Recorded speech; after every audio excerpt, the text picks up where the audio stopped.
أفحسبتم أنما خلقناكم عبثا وأنكم إلينا لا ترجعون فتعالى الله الملك الحق لا إله إلا هو رب العرش الكريم ومن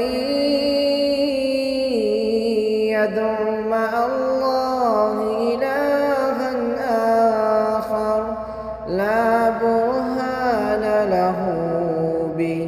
فإنما حسابه عند ربه إنه لا يفلح الكافرون